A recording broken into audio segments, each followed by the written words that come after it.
హామిగోస్ నమస్తే, welcome to TV5. And right now ఇప్పుడు ఏదైనా నడుస్తుందంటే ఒకే ఒకటి నడుస్తుంది, పుష్ప 2 మానియా. ఆల్మోస్ట్ 1000 crores కొట్టేసింది అనమాట. సో అంత ఫాస్ట్గా కొట్టిన సినిమా కూడా ఏది లేదు ఇండియన్ సినిమాలో. ఇప్పుడు పుష్ప 2లో వన్ కూడా మెయిన్ క్యారెక్టర్ అని చెప్పొచ్చు. ఇప్పుడు కూడా జక్కారెడ్డి గారు ఉన్నారు మనతో పాటు మాట్లాడదాం. షణ్ముఖ్ గారు, హాయ్ షణ్ముఖ్ గారు. హాయ్ అండి, హాయ్. ఎలా ఉన్నారు? Congratulations first of all. Yeah, thank you అండి. హోల్ టీమ్కి మీకు. Thank you so much. So ఏంటి ఎన్నిసార్లు చూసారు ఇప్పటికి 2? 2 times చూసాను. మళ్ళీ వెళ్తా, ఒక 2 daysలో మళ్ళీ వెళ్తాను. ఓకే. యాక్చువల్లీ 1000 crores అయిన తర్వాత మళ్ళీ సేమ్ మళ్ళీ నాకు తెలిసి మళ్ళీ ఓపెనింగ్స్ అలాగే ఉంటుంది 1000 crores తర్వాత. యా.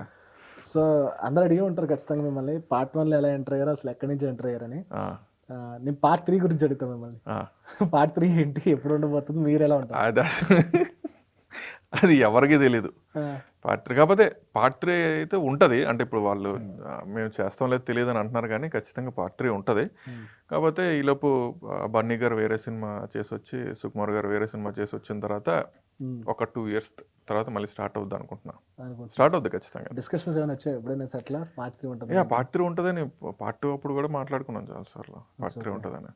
అంత ఇప్పుడు స్టోరీ కూడా మీకు మధ్యలో ఆపినట్టు ఉంది కదా. సో పార్ట్ 3లో ఆల్రెడీ లాస్ట్ వేసారు కదా ర్యాంపేజ్ అని, ఇంకేంటి ర్యాంపేజ్ చేశారు కానీ సో పార్ట్ 3 ఉంటుంది, ఖచ్చితంగా ఉంటుంది.